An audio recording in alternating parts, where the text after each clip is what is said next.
आपने कहीं ऐसे रिस्क लिए हैं जो शायद आपकी जगह कोई और ब्यूरोक्रेट, कोई और गवर्नमेंट ऑफिसर होता, कोई आईपीएस ऑफिसर होता, वो ऐसे रिस्क नहीं लेता कि प्राइम मिनिस्टर की गाड़ी रॉन्ग पार्किंग से उठवा ली आपने। मेरे को लगता है कि शायद ही कोई ऐसा हो जो ये कह दे कि किरण जी को कमिश्नर नहीं बनना चाहिए, तो हम सब मानते हैं इस बात को। आप क्या मानती थी? आपको बुरा लगा कि आपको पीछे कर दिया गया?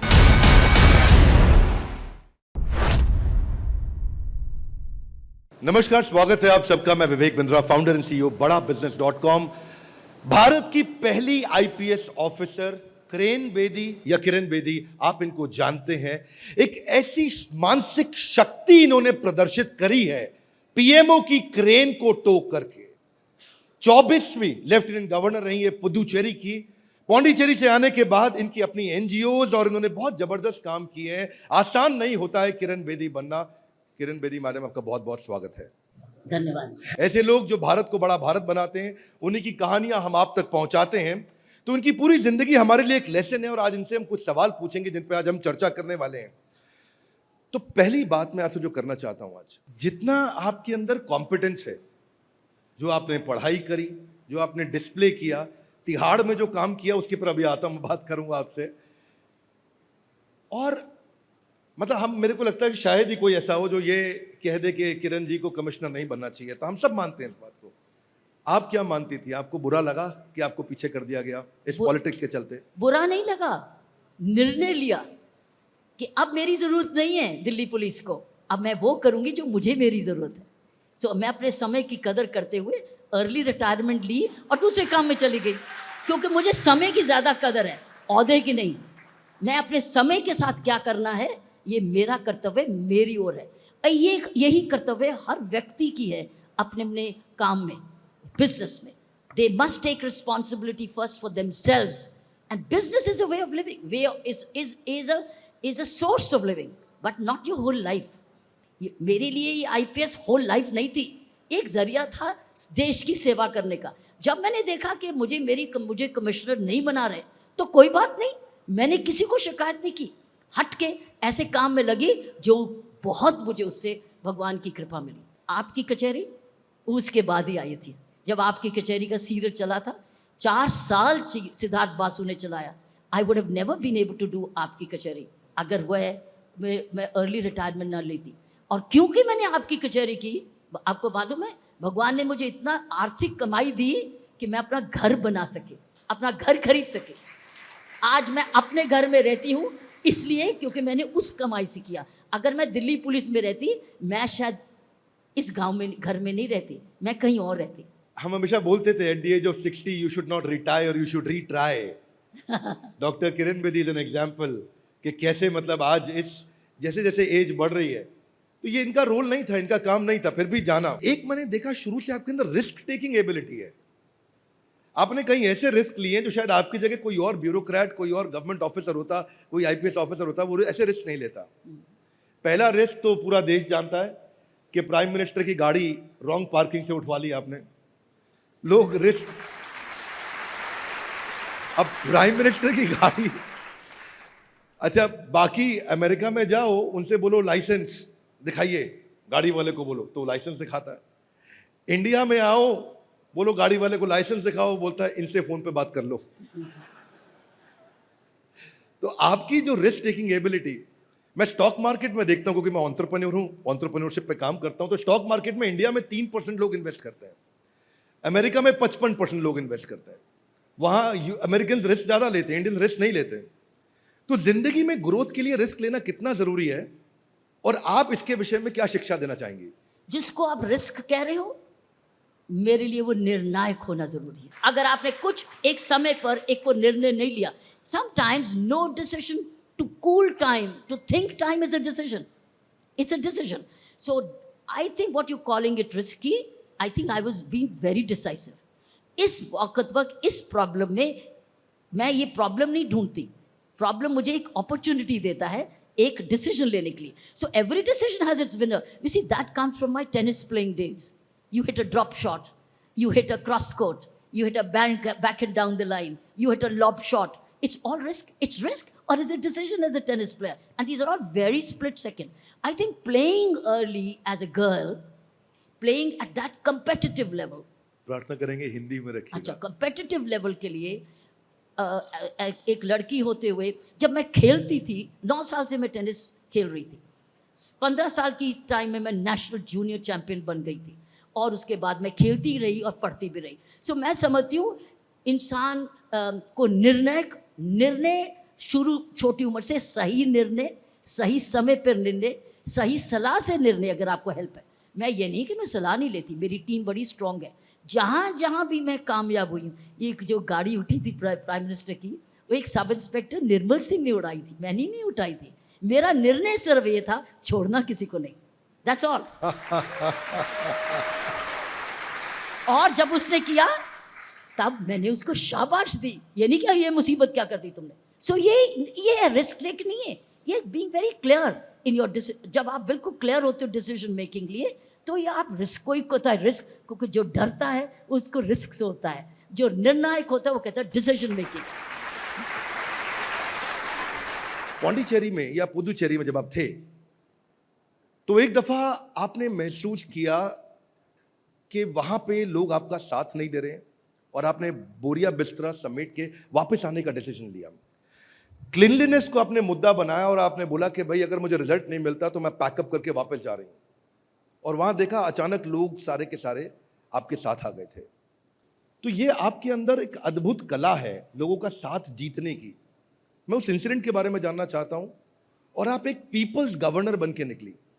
पीपल्स प्रेसिडेंट और पीपल्स गवर्नर बनना आसान नहीं है। नॉर्मली इस पोजीशन को कभी कभी रबर स्टैंप की तरह माना जाता है, पर रबर स्टैंप होने की जगह मुझे लगता है कि वहां के सीएम से ज्यादा पॉपुलर वहां की लेफ्टिनेंट गवर्नर रही हैं। तो मैं आपके पौंडीचेरी के एक्सपीरियंस के बारे में, यानी कि पुदुचेरी के एक्सपीरियंस के बारे में जानना चाहता हूं। देखो, मुझे जब प्रधानमंत्री जी ने लेफ्टिनेंट गवर्नर के लिए ऑफ़र किया, जब बुला के ऑफिस में कि किरण आप लेफ्टिनेंट गवर्नर पुडुचेरी जाना चाहेंगी, ये नहीं कहा जाओ, जाना चाहेंगी, कौन नहीं जाना चाहेगा। तो मैंने कहा बिल्कुल सर, आदर सत्कार से ज़रूर जाना चाहूँगी। तो उन्होंने एक शब्द बोला कि किरण जी वहाँ जाकर पैसे का बहुत ध्यान रखना। अब मुझे मालूम नहीं था कि ये इन्होंने मुझे क्यों बोला। नेचुरली कुछ इसका मतलब वहाँ धांधली हो रही या सही गवर्नेंस नहीं हो रही, पब्लिक एक्सचेकर को सही इस्तेमाल नहीं किया जा रहा। लेकिन तो तब तक स्वच्छ भारत भी शुरू हो चुका था और मैं खुद भी प्रधानमंत्री जी से लेफ्टिनेंट गवर्नर बनने से पहले ही had appointed me as an ambassador of cleanliness, Swachh Bharat. I had already become his ambassador और मैं खुद भी क्लीनलीनेस की बहुत बहुत ज़्यादा पैशनेट हूँ। मेरा टेबल भी क्लीन होना चाहिए, मेरा घर भी, मेरा ऑफिस भी। अब मैं लेफ्टिनेंट गवर्नर बन गई तो अब तो मेरे पास सारा प्रांत है सफाई में देखने का। तो मैं मकसद के लिए गई थी, पर्पस के लिए गई थी, कोई ओहदा को संभालने नहीं गई थी, बैठने नहीं करती ऊंची कुर्सी पर। मैं जिम्मेवारी लेकर गई थी, जिम्मेवारी निभाने गई थी और मैं 100%, मैं ये नहीं सोच के गई थी मैं कितनी देर वहाँ रहूँगी। मैं ये सोच के गई थी एक एक दिन इस पर ऐसे लगेगा जिसमें धांधली नहीं होगी, करप्शन नहीं होगी, वायलेंस नहीं होगी और 100% क्वालिटी ऑफ लाइफ सभी के लिए बराबर हो, रूल ऑफ लॉ होगा। इसलिए मैंने जाते ही एक मिशन स्टेटमेंट दी थी and I said Pondicherry now will become prosperous Puducherry. मैंने मिशन स्टेटमेंट जाते ही दी। मैं वो किस्सा भी जानना चाहता हूं जब लोगों ने आपको वापस लौटने से मना कर दिया, बोला हम आपके साथ खड़े हैं, तो काफी भीड़ हो गई थी, शोर मचा, लोग आपके फेवर में आए, क्या हुआ था उस दिन? आप ठीक कह रहे, याद है कि पहले कुछ 2-3 इन्होंने सीरियसली नहीं लिया जब मैंने कहा कि प्रॉस्परस पुडुचेरी बनेगी। और फिर मेरी आदत है फील्ड की, मैं बहुत फील्ड ओरिएंटेड ऑफिसर हूँ। मैं पुलिसिंग में भी रोज़ सुबह 9 बजे पहुँच जाती थी, 9 बजे, 8 बजे एज ए डीसीपी ट्रैफिक में सड़कों में घूमती थी, तभी तो क्रेनें आई थी। तो जब मैं खुद हर चीज़ खुद देखती थी, फील्ड ओरिएंटेड थी।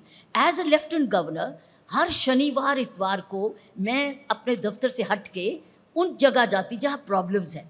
तो मैं शहर जब घूमती थी तो मैं देखती थी कूड़ा ही कूड़ा पड़ा हुआ हर जगह और वहाँ भिन्न भिन्न मक्खियाँ और मच्छर लोग रह रहे। तो मैंने कहा ये तो बर्दाश्त नहीं होगा, मैं राजनिवास में एक स्वच्छ जगह में रहूँ और आम व्यक्ति गंदगी में रहे, वो नहीं होगा, वो नहीं होगा। I was very very angry about it. मुझे बहुत गुस्सा चढ़ा कि ये नहीं होगा, या ये सफाई होगी या मैं यहाँ से चली जाऊँगी, मैं सफाई करवाऊँगी। तो मेरे पास डिटर्मिनेशन थी। तो जब मैं सड़कों पे घूमने लगी एज एनर्जी जगह जगह, और कई बार साइकिल पे भी जाती थी ताकि लोगों से संपर्क करूँ, और मैसेजेस जाने लग गए कि ये टॉलरेट नहीं करेगी। तो मैं जब गति पकड़ी, जब मैं चाहती थी फास्टर गति हो, फास्टर गति नहीं हुई, और मेरे पास पेशेंस नहीं थी कि लोग गंदगी में रहें, मच्छरों में रहें। सो मैंने फिर धमकी दी। मैंने एक जगह, लेकिन वो जो 2 महीने मैंने पहले काम किया था, लोगों को नज़र आने लग गया था कि या तो वाकई में काम हो रहा है, हमें फ़ायदा हो रहा है, हमको नाक बंद करके नहीं चलना पड़ रहा, हमारे यहाँ मच्छर बंद हो गए, ड्रेन साफी, लोग स्टाफ पे आने लगे, लेकिन सब जगह नहीं। तो I don't want to wait, I am not here to wait, I am here to get things done, simple. So धमकी दी फिर। आप बड़े रेस्टलेस नेचर की हैं। हाँ। नॉर्मली गवर्नर की पोजीशन या प्रेसिडेंट की, राष्ट्रपति की पोजीशन थोड़ी पैसिव होती है, और आप लेफ्टिनेंट गवर्नर की पोजीशन में आकर के इतनी एग्रेसिव रही, रेस्टलेस रही। एक कुर्सी पे बैठना आपको अच्छा नहीं लगता, घूमना, मैनेजमेंट बाय मूविंग अराउंड, इससे आप क्या लेसन देना चाहते हैं? एक एंटरप्रेन्योर को भी लेसन मिलता है कि अपनी केबिन में मत बैठे रहो, उठ करके घूमो, लोगों से मिलो, उनके साथ टाइम इन्वेस्ट करो, टाइम स्पेंड करो। मैंने बड़ा एग्रेसिव नेचर देखा। वैसे मैं, जिस समय आप दिल्ली में भी पुलिस ऑफिसर थी, उस समय भी नाइट में, रात के समय सिक्योरिटी बनी रहे, तो आपके पास फोर्स कम पड़ रही थी, आपने कम्युनिटी को पार्टनर बनाया। मुझे याद है कि उस समय आपने जितनी वेलफेयर एसोसिएशंस थी, वहाँ यूथ थे, आपने उनको बोला वॉलंटियर बनो, आप आगे आओ। तो मैं उसके बारे में जानना चाहता हूँ, उससे फ़ायदा हुआ क्या? उससे कुछ क्राइम कम हुआ? लोग साथ में आए आपके? देखिए, जितना रिजल्ट चाहते हो उतना आपको काम करना पड़ेगा। ज़्यादा प्रॉफिट चाहते हो एज एन एंटरप्रेन्योर पे, उतना फील्ड में उतरना पड़ेगा। जितना आप एडमिनिस्ट्रेशन अच्छी चाहते हो उतना आपको उतरना पड़ेगा। और मेरे लिए स्काई वॉज द लिमिट। मेरे लिए सारा शहर, सारा देश, सारी पौंडीचेरी, घर घर के बाहर साफ होना चाहिए, स्वच्छ होना चाहिए। मेरा लक्ष्य ये था। माई लक्ष्य वॉज नॉट पार्शियल, माई लक्ष्य was total. It was total, not partial. अच्छा चलो ये कॉलोनी साफ हो गई तो ठीक है, नो, बल्कि जब गरीब की कॉलोनी साफ होगी तब मेरी सफलता होगी, नहीं तो नहीं सफलता हो। सो इसलिए मैं रोज निकलती थी, कोई सैटरडे संडे नहीं। मैं 5 साल बाहर रही हूँ विवेक जी, 5 साल बाहर रही हूँ। गिनती कर लो कितने सैटरडे संडे हैं, उतने मॉर्निंग राउंड पे मैं वहाँ निकली हूँ। गंदगी में, को टैंक में या पॉन्ड में या वेल में या टूटी हुई सड़क में या गलत इमारत में, मैं ढूंढती थी कहाँ जाऊं। क्यों? क्योंकि मेरा था टोटल पौंडीचेरी। बिल्कुल ठीक बात है। पहली बार हमने देखा कि लेफ्टिनेंट गवर्नर इतना एक्शन ओरिएंटेड हो, और लेफ्टिनेंट गवर्नर सैटरडे संडे 5 साल लगातार जाना बाहर, ये थोड़ा अनयूजुअल है। मैं, क्योंकि पौंडीचेरी रिसेंट एक्सपीरियंस रहा आपका, तो मैं पौंडीचेरी से, और प्रधानमंत्री ने आपसे कहा कि जाके पैसों का हिसाब किताब ढंग से देखना किरण जी, पौंडीचेरी में खर्चा, पैसा, बजट ध्यान रखना कि कहीं कोई गड़बड़ ना हो। तो जब आप आए तो आपने क्या परिवर्तन लाया? आपने कोई फाइनेंशियल प्लानिंग करी, कोई बजटिंग करी, कोई एक्सपेंडिचर्स कंट्रोल किए? पैसों में आपने क्या परिवर्तन लेकर के आए? जो भी फाइल मेरे सामने आई उसमें मैंने सूंघने की कोशिश की, इसमें बदबू कितनी है, हर फाइल में बदबू कितनी है, उस बदबू की सफाई की। एक एक फाइल करके स्टेज ऐसी आ गई कि वहाँ का उस दिन का चीफ सेक्रेटरी ने मुझे फाइलें भेजनी बंद कर दी। उसने देख रहा तो सूंघती है ये तो ये, क्योंकि फाइनेंशियल पावर्स लेफ्टिनेंट गवर्नर के पास थी। और आपको पता है मुझे उस चीफ सेक्रेटरी को हटवाना पड़ा। मैंने प्रधानमंत्री जी को रिक्वेस्ट की कि सर या तो इसको रखो या वापस मुझे बुला लीजिए, आपने मुझे भेजा था, तो ये तो आदमी मुझे फाइलें ही नहीं भेज रहा। एंड ही वॉज रिमूव्ड, और एक ईमानदार चीफ सेक्रेटरी अश्विनी कुमार को भेजा गया, जो अभी अभी हाल में वापस दिल्ली आए हैं। सो ये मैं कहना चाहती हूँ। सो जिसको मैंने हटवाया उसका नाम नहीं दे रही, लेकिन जिसको मैंने बुलवाया और प्रधानमंत्री जी ने भेजा उसका नाम है अश्विनी कुमार, IAS ऑफिसर, ईमानदार टू द पॉइंट। सो जब ये मैसेज था तो हर फाइल में पता चला कि तो अब्यूज ऑफ पावर है, ये तो कॉन्ट्रैक्चुअल पावर है। नॉमिनेशन पे दे रहे हैं इतने सारे कॉन्ट्रैक्ट्स, नॉमिनेशन पे जब आप, और जय आने के बाद तो बदल ही गया जब मार्केट ओपन हो गई, लेकिन उससे पहले बेहद बेईमानी थी। इसलिए मैंने किताब में 100% लिखा एविडेंस बेस्ड पे। मैंने सुनी सुनाई नहीं बात कर रही। जो मैंने ग्रांट्स इन एड, गवर्नमेंट की करोड़ों रुपए की आ रही थी, वो grants in aid dead factories को दे रहे थे ताकि वो वोट बैंक बना रहे हमारा वोट बैंक इसको हम हटाए नहीं और हमें इलेक्शन दे दे, जब काम नहीं कोई कर रहे, प्रोडक्शन जीरो है और डेड फैक्ट्री है, मशीनरी खत्म है, आप किस बात की ग्रांट दे रहे हो? और चार्टर ये कहता था कि जब आप ग्रांट इंडेट देंगे, उनसे पूछेंगे तुम्हारा मार्केटिंग प्लान क्या है, तुम्हारा लक्ष्य क्या है और तुम्हारा रिवाइवल प्लान क्या है. Without any plan, they were asking me to clear the grant in 8 files. I refused. I refused to clear it. Whereas it was not done in the, that was wastage of money. तो वो court में भी गए, court में कुछ नहीं उनको मिला उसमें. उन्होंने कहा जो पावर्स लेफ्टिनेंट गवर्नर के पास है, she is the in charge of the consolidated fund of Puducherry, she is alone. तो पहले नहीं फाइल भेज रहे थे ग्रांट इन एड. जब मैंने कहा कि मेरी पावर है, फाइल कहाँ जी, वो चीफ सेक्रेटरी नहीं भेज रहा था. तो जब मैंने मांगवानी शुरू करी, मेरे ऑफिस ने कहा मैम इतना सारा काम बढ़ जाएगा, इतनी सारी फाइलें आएंगी ग्रांट इन एड की. मैंने कहा खड़े होके फाइलें क्लियर करेंगे, लेकिन पैसे कोई बेईमानी बंद करेंगे. And it worked. Tihar jail में कम बजट होते हुए भी जो रेवोल्यूशन आपने दिखाया करके, जो काया पलट करी आपने, उसमें से अगर हमें कुछ अपने एक्सपीरियंस से शेयर करना चाहें जहां से हमारे लिए एक लर्निंग लेसन हो. आप बड़ी ईमानदार रही हैं, ये बहुत समस्या है, और इसी चक्कर में कई बार जो आप डिजर्व करती हैं वो आपको जानबूझ के नहीं दिया जाता है. क्या लगता है अब आपके ऊपर एक बायोपिक बननी चाहिए, किसी से बातचीत चल रही है, आपका क्या विचार है?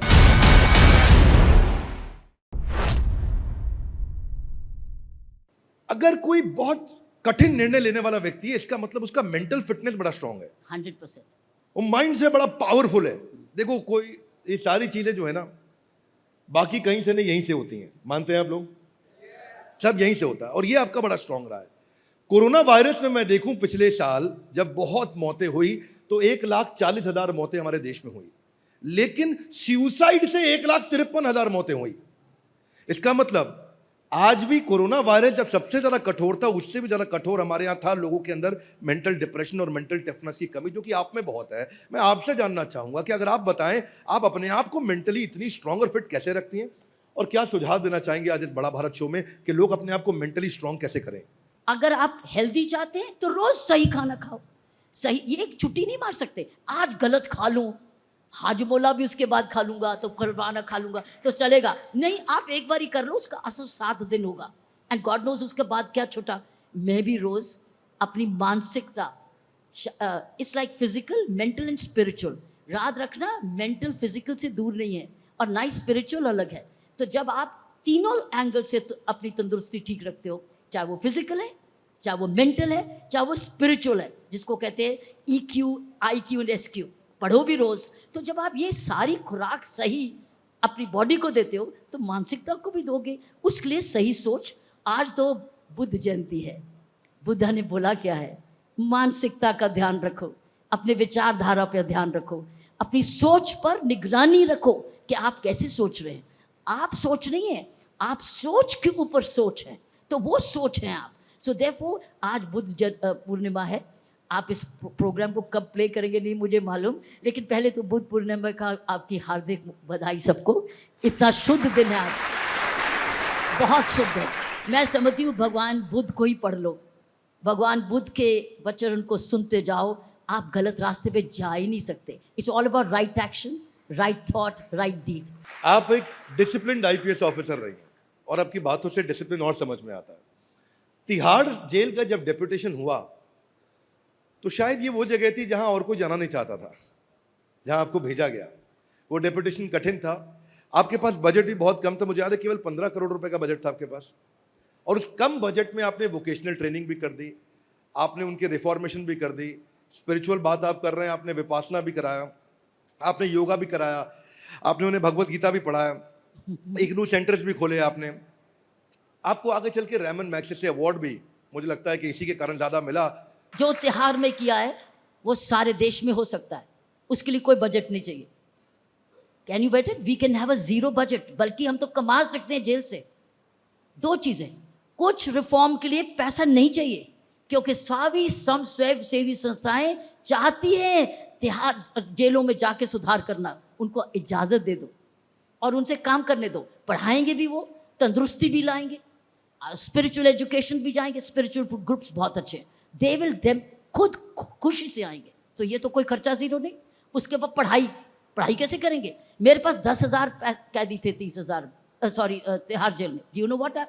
सारे दिल्ली के स्कूलों को चिट्ठी भेजी गई कि पुरानी बुक्स मुझे दे दो, फेंको मत। जब बच्चा 8th स्टैंडर्ड में जाता है तो 7वीं की मुझे बुक्स दे दो, कोई बात 10वीं में जा रहा है तो 9वीं की बुक्स दे दो। यूज स्कूल बुक्स को लेकर 10,000 प्रिजनर रोज पढ़ते थे अपनी यूज स्कूल बुक्स की वजह। और हमने primary section, middle, upper middle, और जो पढ़ा लिखा प्रिजनर था, ग्रेजुएट, MA, लॉ भी करा हुआ, सब तरीके के लोग आते थे, आफ्टर ऑल वो समाज है, उनको अपने टीचर ट्रेनिंग प्रोग्राम्स दिए, पंचायत ट्रेनिंग बनाई उनकी टीचर्स, और उनको 400 टीचर, 400 टीचर्स, वो 10,000 को रोज क्लास लगाते थे। आपको बड़ी इंटरेस्टिंग बात बताओ, क्योंकि रोज सुबह में 9 बजे राउंड लेती थी, हेडमास्टर का काम करती थी, रोज जाकर देखती थी प्रिजन पढ़ रहे हैं, 9 से 11 क्लास लगती। तो वो सब जने रजिस्टर अटेंडेंस का भी बनाते थे, तो मैं रोज अटेंडेंस भी चेक करती थी, कौन नहीं आया आज, तो उन्होंने बोलते थे कोर्ट है, वो कोर्ट में गया।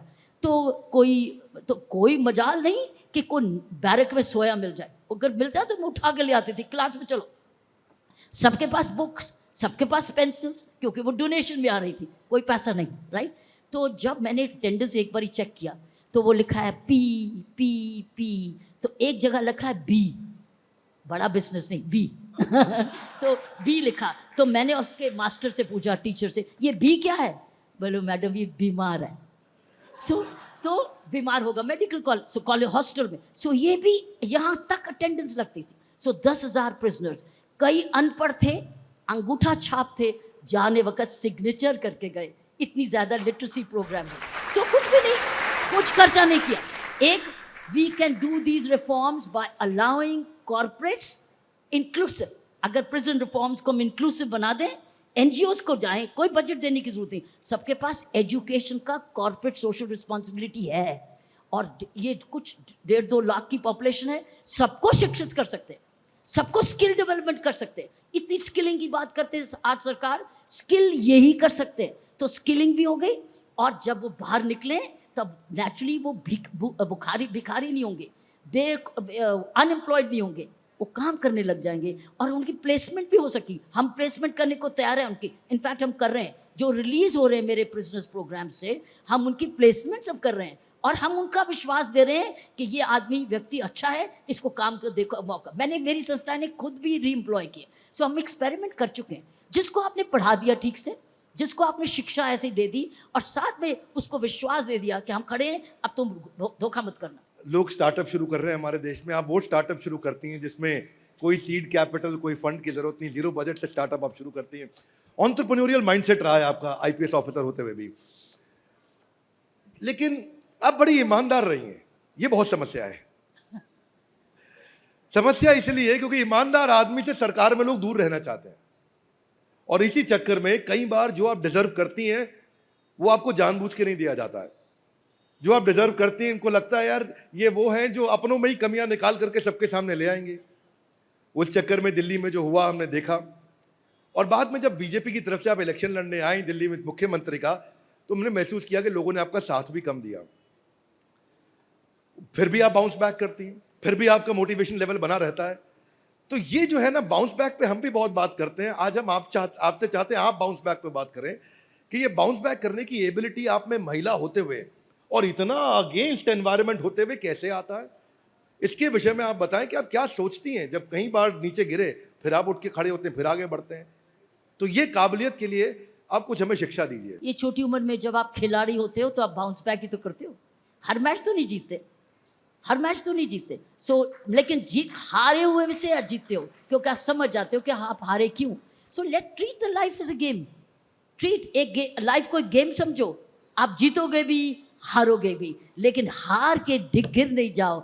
मैं सक्सेसफुल आदमी वो है जो गिरा हुआ फिर से उठता है और कहता है मैं दोबारा खेलने को तैयार हूँ, और लेसन लर्न करता है कि अगर मैंने पहले कोई गलती की थी तो मैं गलती ना करूँ, या ये मेरे हाथ में नहीं था निर्णय। जैसे पुलिस कमिश्नर का अपॉइंटमेंट करना निर्णय मेरे हाथ में नहीं था, मुझे उस पर रोने का क्या फायदा, क्योंकि मेरी गलती से तो नहीं हो, उन्होंने गलती की वो भुगतो, मैं तो दूसरे काम पे जाऊंगी।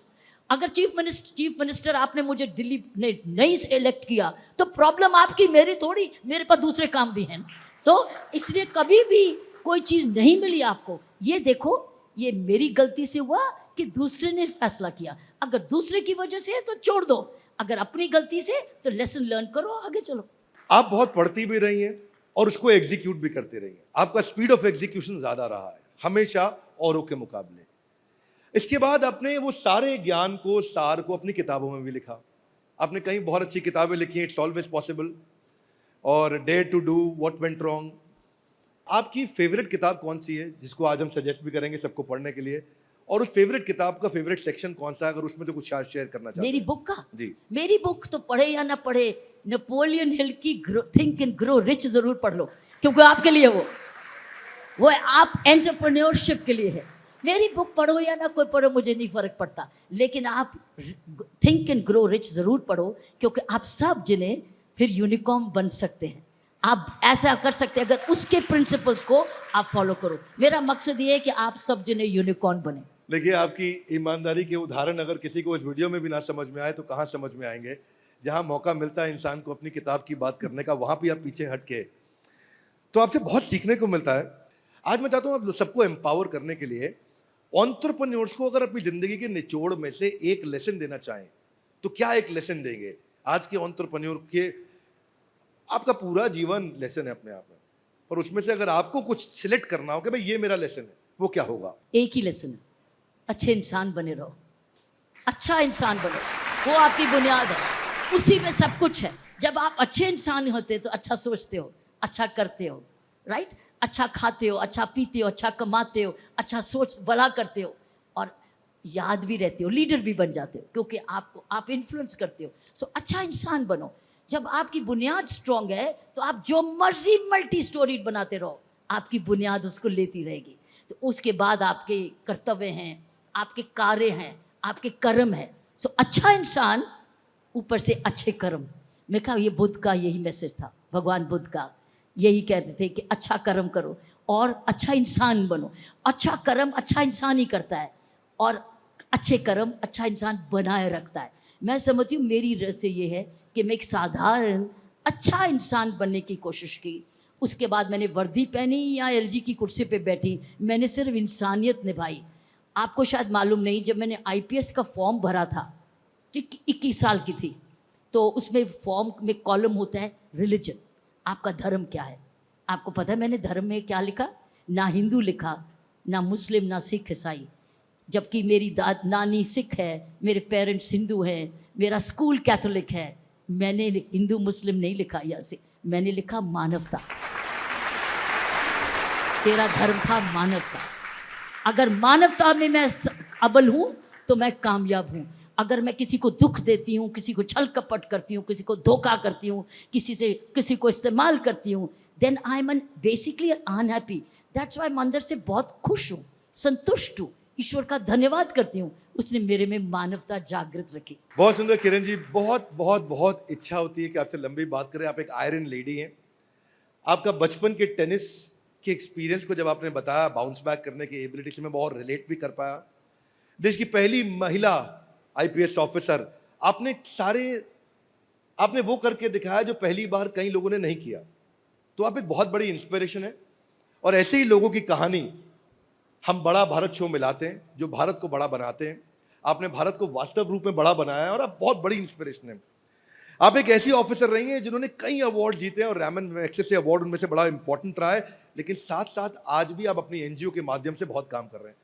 तो मैं आपको बहुत धन्यवाद करना चाहता हूं, आप हमारे बड़ा भारत शो में आए। एनजीओ की बात करो ना। जी जरूर। तो देखो, आप बड़ा बिजनेस करते हो, मेरी एनजीओ के साथ छोटा बिजनेस कर लो।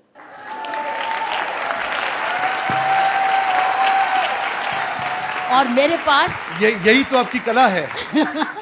छोटा बिजनेस का, ऐसे छोटा बिजनेस का मतलब जो 7 जमात पढ़ा, 8 जमात, लेकिन हाथ में कुछ हुनर है, या उसको छोटी सीड मनी चाहिए, या उसको कोई एंटरप्राइज चाहिए। तो मेरे पास बहुत सारी पॉपुलेशन है, गांव में भी है, झुग्गी झोंपड़ियों में भी है, उनको हम शिक्षित कर चुके हैं।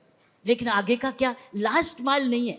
उनके लिए हम एक ऐसा ग्रुप बनाएं जिसको कहते हैं छोटा बिजनेस। तो छोटे बिजनेस से उनको कमाऊ बना दें, कमाते कमाते पढ़ लिख जाएंगे और तरक्की करते जाएंगे, और इनकी बैकअप बन जाएंगे वो, क्योंकि वो लेबर फोर्स भी है। तो इनकी बैकअप बन जाएगा छोटा बिजनेस टू बड़ा बिजनेस। तो इनको ऐसे लोग मिलेंगे जो डेटा एंट्री कर रहे हैं, जो डेटा एंट्री कर रहे हैं, राइट, जो डेटा एंट्री कर रहे हैं, डेटा एंट्री कर रहे हैं, जो कंप्यूटर में छोटा डिजाइनिंग कर पाते हैं या छोटी कोडिंग करते हैं, वो मेरे पास है। जो कोडिंग कर रहा है, डेटा एंट्री है, उसने तो ये पूरे भारत में है या दिल्ली में है? नॉर्थन इंडिया में, नॉर्थन मेरे इंडिया को। में। लेकिन आप तो सारे भारत में है ना, तो आप छोटा बिजनेस खोलो, उसका भी भला करो। और आपको तो भगवान ने इतना कुछ दिया है, जी। तो फिर क्या होगा? मेरी देश की गरीबी और अनएम्प्लॉयमेंट भाग जाएगी, ये छोटे बिजनेस से। धन्यवाद, थैंक यू। तो आज बुद्ध पूर्णिमा का दिन है, अच्छा दिन है, और डॉक्टर किरण बेदी का हमारे को आदेश भी है। तो हम आपके साथ में आपके कम से कम 5,000 ऐसे लोगों को उनकी पढ़ाई को स्पॉन्सर करेंगे और उनकी एंटरप्रेन्योरशिप की एजुकेशन को स्पॉन्सर करेंगे। अगर मैं मंच पे सबके सामने कह रहा हूँ तो मुझे और अकाउंटेबल हो गया हूँ। मैं अकेले में भी कह सकता था, पर मेरी अकाउंटेबिलिटी बढ़े, जिम्मेदारी बढ़े और मैं पूरा करूँ। और हमारे को नॉर्थ इंडिया में हमारे सारे ऑफिस में लगभग इस समय 650-700 लोगों की एम्प्लॉयमेंट की रिक्वायरमेंट भी है। तो मैं प्रयास करूंगा कि हम उनको ट्रेन करके उनका रिज्यूमे बनाएं और उनका इंटरव्यू लें, और अगर 700 में से कुछ लोग वहां से हम हायर कर सकें और उनको अपने साथ जॉब दे सकें तो हमें बहुत खुशी तो होगी। इसका मतलब एक सिस्टम बनाए, we can create a system by which we will, हम आपको बच्चे, एलिजिबल बच्चे जी। दें, आप उनको आगे ले जाएं ताकि वो छोटा बिजनेस शुरू यही करके ब्रांच के बड़े हेड पे हैं, चले यही जाएं। लोग हायर करेंगे हमारे साथ में। तो किरण जी, यही आपकी खूबी है, यही आपकी काबिलियत है। आपको जहां मौका दिखता है, जहां अवसर दिखता है, आप लोगों को जोड़ देती हैं। आपने अपना फायदा नहीं देखा, देश का, दिखता समाज है का। कि आपने दिया है। देखिए, सवाल उठता है कि आपने दिया या मुझे दिखा। आपने दिया, मैंने लिया। ये मौका शायद हम खो देते अगर। तो आप जो है पॉसिबिलिटी स्कैनर है। अमूमन ऑफिसर्स डिफिकल्टी स्कैनर होते हैं, उनको डिफिकल्टी दिखती है, आपको पॉसिबिलिटी दिखती है, और वही पॉसिबिलिटीज आपको आज इतना आगे और इतना सम्माननीय बनाया। शायद ही मुझे लगता है हमारे देश में किसी पुलिस ऑफिसर का इतना सम्मान होता हो जितना आज भी। और मैं आपको वादा करता हूं, ये इस शरीर छोड़ने के बाद, संसार से जाने के बाद भी शायद ही कोई दोबारा किरण बेदी आएंगी जिनको इतना सम्मान दिया जाएगा जितना सम्मान से देश आपको आज देखता है। ये आपने अर्न किया है। तो मैं धन्यवाद करता हूं किरण बेदी जी का।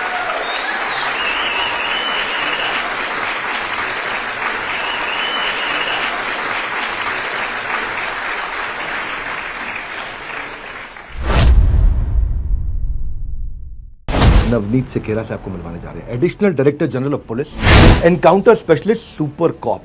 क्रिमिनल्स इनके नाम से आज भी थर थर कांपते हैं। कौन है नवनीत सिकेरा? जो ऑन द स्पॉट गोली चलाता है, या चींटी की भी जान बचाने में जो इतना हेजिटेट करता है कि पानी ना चला दूं तेज, कहीं चींटी मर जाए? नवनीत सिकेरा कौन है?